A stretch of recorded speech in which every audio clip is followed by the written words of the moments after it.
Halo, selamat datang. Nikmati kontennya, jangan lupa berlangganan dan aktifkan notifikasi. Cole Harrison selalu percaya bahwa kejujuran adalah fondasi dari setiap hubungan yang tulus. Di usianya yang ke-39, ia menghabiskan hari-harinya mengajar sejarah di sebuah SMA, mencoba menanamkan pada murid-muridnya bukan hanya pengetahuan tentang masa lalu, tetapi juga nilai-nilai seperti integritas dan karakter. Dia adalah tipe guru yang datang lebih awal, pulang lebih larut untuk membantu siswa yang kesulitan, dan memulai klub debat karena ia benar-benar percaya pada kekuatan pendidikan. Gairahnya dalam mengajar begitu kentara, dan ia tak pernah peduli dengan gajinya yang sederhana. Bagi Cole, imbalannya adalah binar di mata para siswa ketika mereka akhirnya memahami sebuah konsep yang sulit. Amanda, istrinya selama 10 tahun, menempuh jalan yang berbeda. Di usianya yang ke-36, ia adalah seorang manajer pemasaran di sebuah perusahaan rintisan teknologi yang pertumbuhannya meledak dalam 3 tahun terakhir. Apa yang dimulai sebagai perusahaan kecil perangkat lunak pendidikan telah menjadi pemain besar di pasar, dengan jutaan dolar investasi dan rencana ekspansi yang agresif. Amanda berkembang pesat di lingkungan itu. Penghasilannya meningkat 3 kali lipat. Ia terus-menerus bepergian untuk konferensi, menghadiri pertemuan investor tingkat tinggi, dan mengenakan pakaian desainer yang harganya lebih mahal dari gaji bulanan Cole. Cole selalu bangga dengan pencapaiannya, merayakan setiap promosi seolah-olah itu adalah kemenangan bersama mereka. Bagaimanapun, mereka adalah sebuah tim, bukan? Max, putra mereka yang berusia 8 tahun, adalah pusat dunia Cole. Bocah itu memiliki mata ayahnya yang penuh rasa ingin tahu dan tekad ibunya. Setiap pagi, Cole membuat sarapan Max, memeriksa tas punggungnya, membantu pekerjaan rumah dan mengantarnya ke sekolah. Amanda jarang mengambil bagian dalam rutinitas ini. Ia pergi pagi-pagi untuk rapat atau pulang larut malam dari perjalanan bisnis, selalu mengatakan bahwa ia sedang membangun masa depan yang lebih baik untuk keluarga. Cole tidak pernah mempertanyakannya, mengambil lebih banyak tanggung jawab rumah tangga untuk memastikan Max merasa dicintai dan diperhatikan. Namun selama 6 bulan terakhir, sesuatu telah berubah. Amanda semakin absen, tidak hanya secara fisik, tetapi juga emosional. Saat di rumah, ia menghabiskan waktu berjam-jam terkunci di ruang kerjanya untuk panggilan video pribadi. Ketika Cole mencoba bertanya tentang harinya, ia mendapat jawaban singkat dan jengkel. Pesannya tidak dibalas selama berjam-jam. Dan ketika Cole mengungkapkan kekhawatiran atau meminta Amanda untuk lebih hadir dalam kehidupan Max, Amanda menuduhnya tidak percaya diri, suka mengontrol, dan tidak memahami tuntutan karier korporat yang serius. Ada nada hinaan dalam suaranya ketika ia mengatakan karier korporat yang serius, seolah-olah pekerjaan Cole tidak ada artinya. Cole menelan rasa sakitnya, meyakinkan dirinya sendiri bahwa itu hanyalah stres karena pekerjaan. Acara amal tahunan sekolah adalah salah satu acara yang paling dinanti Cole setiap tahunnya. Diselenggarakan untuk menggalang dana bagi program seni, acara ini mempertemukan para guru, orang tua, dan anggota komunitas untuk malam perayaan. Cole telah menghabiskan berbulan-bulan di komite penyelenggara, mengamankan donasi, mengordinasikan lelang senyap, dan menjual tiket secara langsung. Amanda telah setuju untuk datang sebagai pasangannya, meskipun ia menegaskan bahwa ia lebih suka melakukan hal lain. Pada malam acara, Amanda menuruni tangga mengenakan gaun sutra biru tua yang belum pernah Cole lihat sebelumnya. Ia tampak cantik, tetapi ada sorot dingin di matanya saat ia memandang Cole dalam setelan jas sederhananya.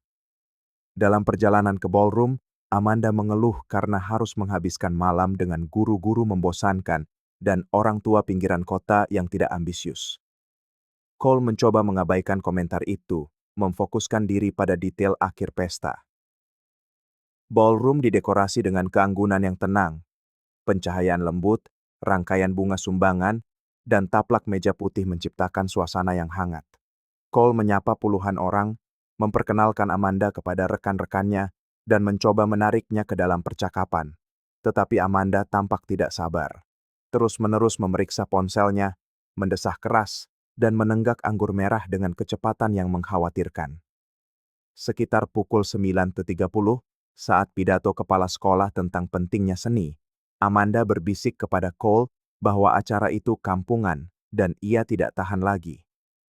Cole memintanya untuk setidaknya berpura-pura tertarik. Ini penting baginya.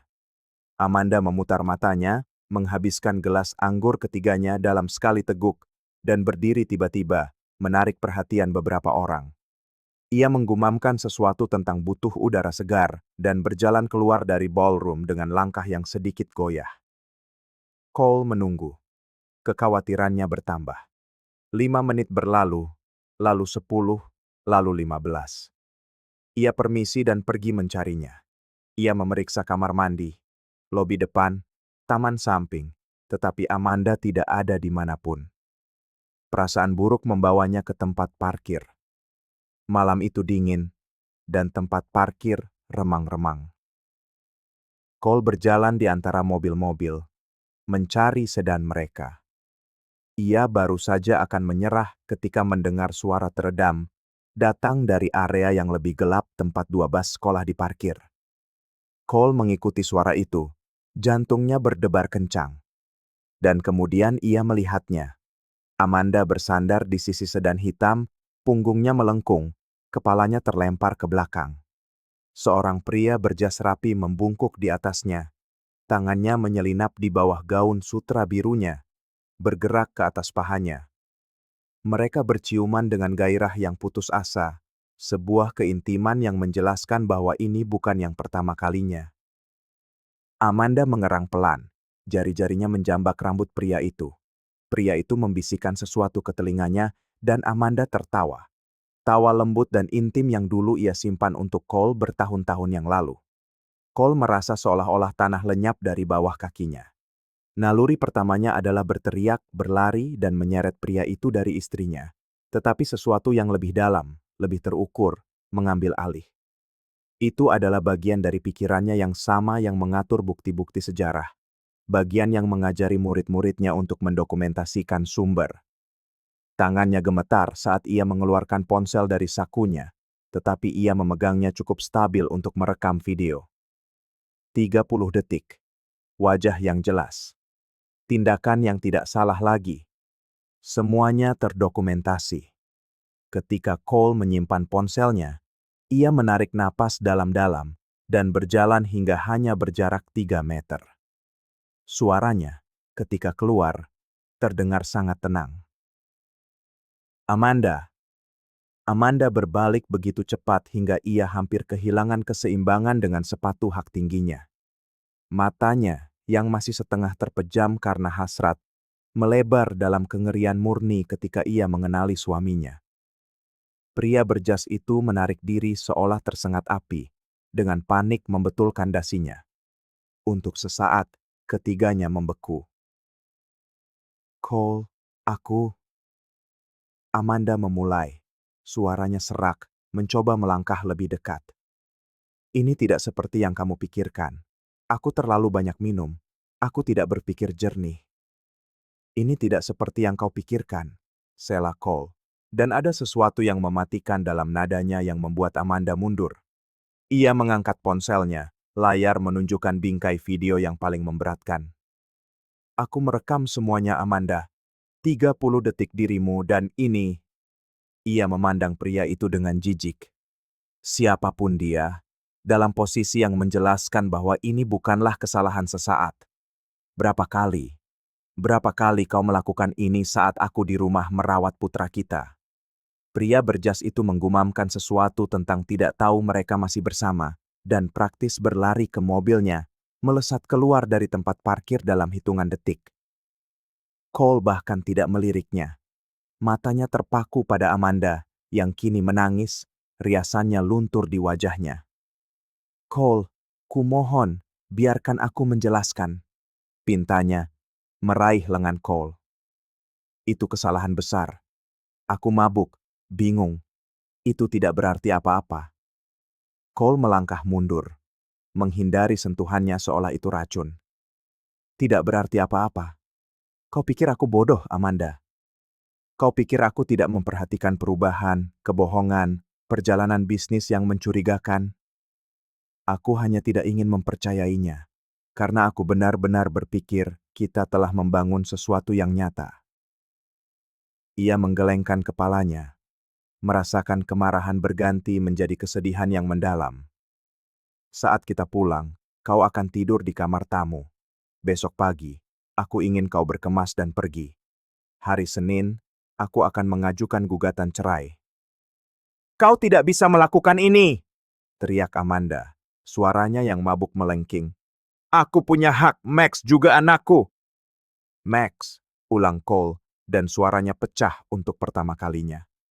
Kau ingat Max, anak laki-laki yang hampir tidak pernah kau temui karena kau selalu bekerja? Atau melakukan ini? Ia menunjuk ke tempat di mana Amanda tadi berada. Apa kau benar-benar berpikir, aku akan membiarkan putraku berada di sekitar seseorang yang begitu tidak bertanggung jawab? Amanda terus menangis dan mencoba berdebat, tetapi Cole sudah berbalik. Ia memesankan Uber untuk Amanda melalui aplikasi dan mengirimkan detailnya ke ponselnya. Kemudian, dengan pengendalian diri yang tidak ia ketahui ia miliki, Cole berjalan kembali ke dalam acara amal, memasang senyum, dan menyelesaikan malam itu dengan menyapa para donatur. Tidak ada yang menyadari ada yang salah. Akhir pekan itu adalah kabut yang tegang. Amanda tetap terkunci di kamar tamu, hanya keluar untuk mencoba berbicara dengan Cole, yang mengabaikannya sepenuhnya.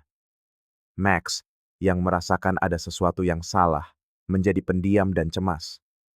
Cole meyakinkan putranya bahwa semuanya baik-baik saja, bahwa ibu dan ayah hanya sedang melakukan percakapan yang sulit, tetapi ia akan selalu dicintai.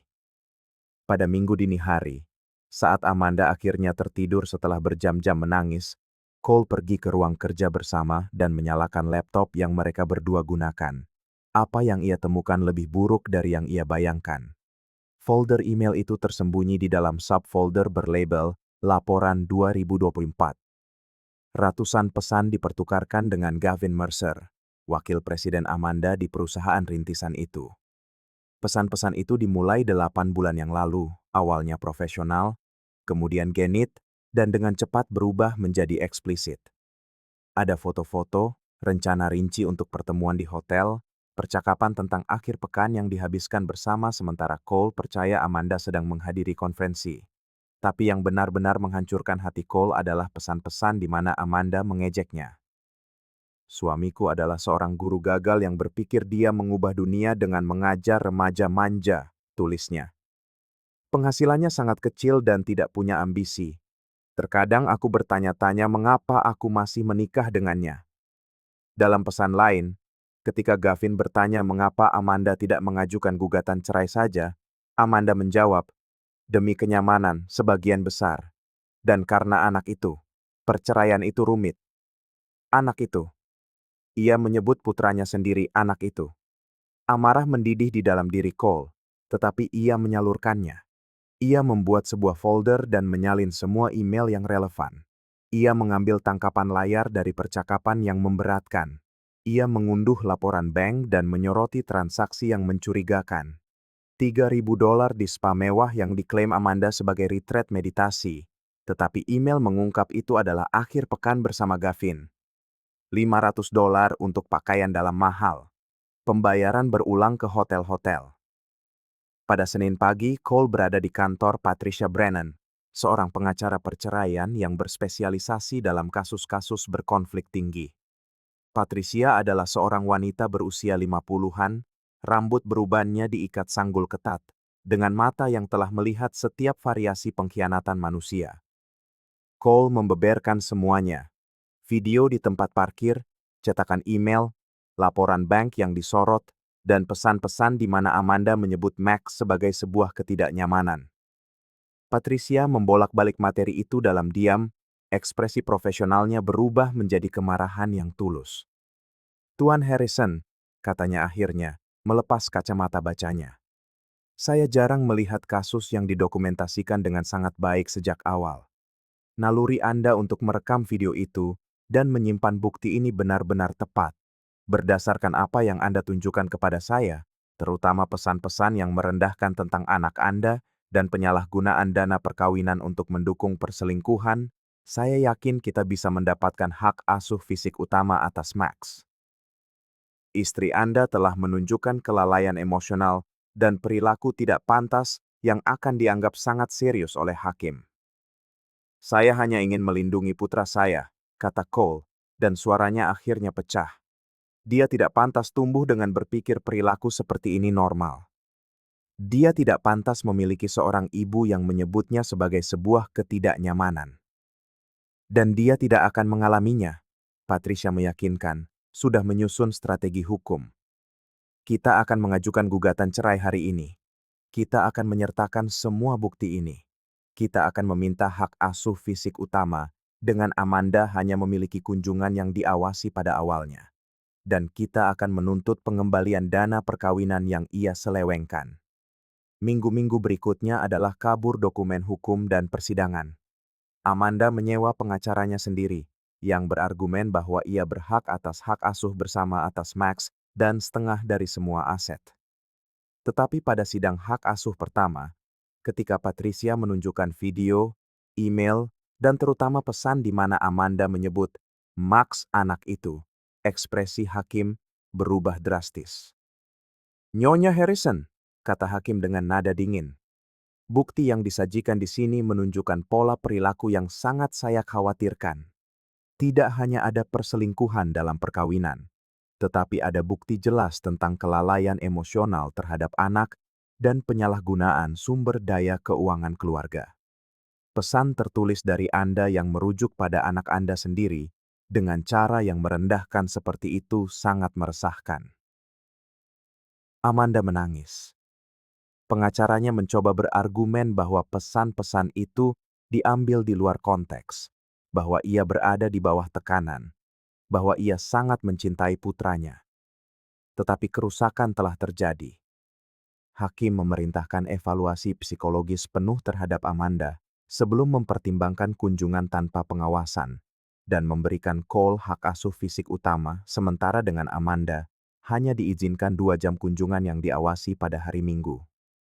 Pembagian aset sama-sama menguntungkan Cole. Pengacaranya berargumen bahwa Amanda telah menyelewengkan lebih dari $10.000 dana perkawinan selama 8 bulan. Hakim setuju dan memerintahkannya untuk membayar kembali setengah dari jumlah itu, ditambah melepaskan klaim apapun atas perabotan dan barang-barang di rumah. Tetapi balas dendam yang terdalam datang dengan cara yang tidak pernah Cole rencanakan secara sengaja. Cole selalu dihormati di komunitas sekolah, dan ketika orang-orang bertanya tentang perceraian itu, Cole tidak menyebarkan gosip jahat. Ia hanya mengatakan yang sebenarnya, dengan tenang dan bermartabat. "Kami bercerai karena saya menemukan Amanda berselingkuh dengan seorang eksekutif di perusahaannya," katanya, tanpa melebih-lebihkan, hanya fakta. "Saya memergokinya dalam situasi yang tidak pantas di acara amal sekolah. Saya sedang fokus merawat Max sekarang." Kebenaran, yang diceritakan secara sederhana dan langsung, lebih kuat daripada rumor apapun. Komunitas mendukungnya, dan berita itu menyebar. Salah satu orang tua di pertemuan di mana Cole menyebutkan perceraian itu adalah Daniel Chen, seorang pemodal Ventura yang telah banyak berinvestasi di perusahaan rintisan tempat Amanda dan Gavin bekerja. Daniel khawatir. Perselingkuhan antara eksekutif menciptakan lingkungan kerja yang beracun dan membuat perusahaan rentan terhadap tuntutan hukum. Ia menyampaikan kekhawatirannya kepada dewan direksi dan penyelidikan internal yang diam-diam pun diluncurkan. Apa yang diungkap oleh penyelidikan itu lebih buruk dari yang Daniel bayangkan. Gavin telah menggunakan dana perusahaan untuk membayar makan malam dan hotel yang ia klaim sebagai biaya jaringan, tetapi sebenarnya adalah kencan dengan Amanda. Ada konflik kepentingan yang jelas. Ia adalah atasan langsung Amanda dan telah memengaruhi promosi Amanda baru-baru ini. Dan Gavin sudah menikah, istrinya Lauren adalah putri dari investor besar lain di perusahaan itu. Ketika Lauren mengetahui tentang perselingkuhan itu melalui tip anonim yang memberinya detail spesifik, ia hancur dan marah. Ia segera menyewa pengacara dan memulai perceraiannya sendiri yang sengit. Ayahnya, yang murka bukan hanya karena pengkhianatan terhadap putrinya, tetapi juga karena noda pada reputasi perusahaan, menekan dewan untuk bertindak. 3 bulan setelah penemuan di tempat parkir itu, Amanda dan Gavin dipecat. Perusahaan secara terbuka menyebutkan restrukturisasi organisasi, tetapi semua orang tahu yang sebenarnya. Gavin tidak hanya kehilangan pekerjaannya, tetapi juga separuh asetnya dalam perceraiannya dengan Lauren, dan reputasinya di industri itu rusak secara permanen. Amanda, tanpa pekerjaan bergaji tinggi, harus mencari pekerjaan di perusahaan yang lebih kecil. Ia akhirnya menerima posisi yang jauh lebih rendah sebagai koordinator pemasaran, dengan penghasilan kurang dari sepertiga dari yang ia dapatkan sebelumnya. Beberapa bulan berikutnya, Cole memfokuskan seluruh energinya pada Max. Ia terus menjadi guru yang berdedikasi yang sama, tetapi sekarang dengan kedalaman empati tambahan bagi siswa dari keluarga yang berantakan. Ia memulai terapi, bukan hanya untuk memproses pengkhianatan, tetapi untuk memastikan ia tidak membawa dendam yang mungkin mempengaruhi Max. Kunjungan Amanda yang diawasi dengan Max terasa menyakitkan. Bocah itu yang awalnya bingung dan terluka oleh ketidakhadiran ibunya yang tiba-tiba, secara bertahap menyesuaikan diri dengan kenyataan baru. Amanda mencoba menebusnya dengan hadiah-hadiah mahal, tetapi Max tampaknya lebih tertarik pada waktu berkualitas. Seiring waktu, dan setelah evaluasi psikologis, hakim mengizinkan kunjungan akhir pekan tanpa pengawasan setiap 2 minggu sekali. Tetapi kerusakan pada ikatan ibu anak itu telah terjadi. 1 tahun setelah malam di tempat parkir itu, Cole berada di tempat yang sangat berbeda. Rumah itu, yang sekarang hanya miliknya, terasa lebih kecil tetapi lebih hangat. Ia telah mengubah kantor lama menjadi ruang bermain untuk Max, dipenuhi buku, teka-teki, dan meja kecil tempat mereka mengerjakan PR bersama. Dindingnya dipenuhi gambar-gambar Max, foto mereka berdua saat jalan-jalan, bukti kehidupan yang sedang dibangun kembali. Cole juga mulai berkencan lagi. Ada seorang pustakawan di sekolah, Sarah, seorang wanita lembut berusia 37 tahun yang bercerai dan memiliki seorang putri seusia Max. Mereka memulai sebagai teman, minum kopi saat istirahat. Perlahan, persahabatan itu semakin dalam. Sarah bertemu Max dengan hati-hati dan perlahan, selalu menghormati bahwa bocah itu telah melalui trauma. Dan Max, yang mengejutkan Cole, benar-benar menyukainya. 2 tahun setelah penemuan itu, Cole sedang duduk di bangku penonton lapangan sepak bola, menyaksikan Max bermain dalam pertandingan pemuda resmi pertamanya. Bocah itu tumbuh lebih tinggi, lebih percaya diri, dan senyum yang menerangi wajahnya saat ia menatap ke arah tribun, dan melihat ayahnya menyemangatinya adalah hal terindah yang pernah Cole lihat. Sarah duduk di sampingnya, tangannya menemukan tangan Cole secara alami. Di seberang lapangan, Cole melihat Amanda datang untuk menonton paruh kedua pertandingan. Ia tampak berbeda, lebih kurus, mengenakan pakaian yang lebih sederhana, dengan kesedihan permanen di matanya. Ia melambai pada Max, yang balas melambai dengan sopan sebelum mengalihkan perhatiannya kembali ke permainan.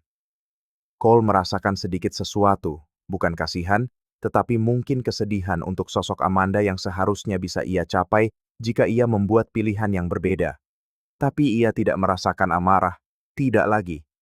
Kemarahan itu telah terkikis oleh waktu, oleh terapi, dan yang terpenting oleh cinta yang ia lihat tumbuh dalam diri Max setiap hari. Cole telah berdamai dengan kenyataan bahwa Amanda tidak akan pernah menjadi istri yang ia kira telah ia nikahi, atau ibu yang pantas didapatkan Max. Tetapi pengkhianatannya, betapapun menyakitkannya, telah membebaskannya dari kehidupan yang penuh kepalsuan. 3 tahun setelah malam itu, Cole sedang memanggang di halaman belakang untuk sekelompok kecil teman. Max berlari melintasi halaman bersama putri Sarah dan teman-teman sekolahnya, tawanya memenuhi udara. Sarah ada di dapur menyiapkan salad bersenandung pelan. Rekan-rekan guru mengobrol dengan antusias. Itu adalah pemandangan biasa, hampir biasa saja. Tetapi bagi Cole, itu adalah segalanya. Ia tidak pernah lagi berpapasan dengan Amanda di luar pertukaran singkat selama kunjungan Max. Ia mendengar dari kenalan bersama bahwa Amanda mencoba membangun kembali hidupnya, bahwa ia sedang dalam terapi, bahwa mungkin ia mulai memahami apa yang telah hilang darinya. Sebagian dari dirinya berharap Amanda menemukan kedamaian, bukan untuknya, tetapi untuk Max. Tetapi Cole tidak membutuhkan kabar tentang kehidupan Amanda.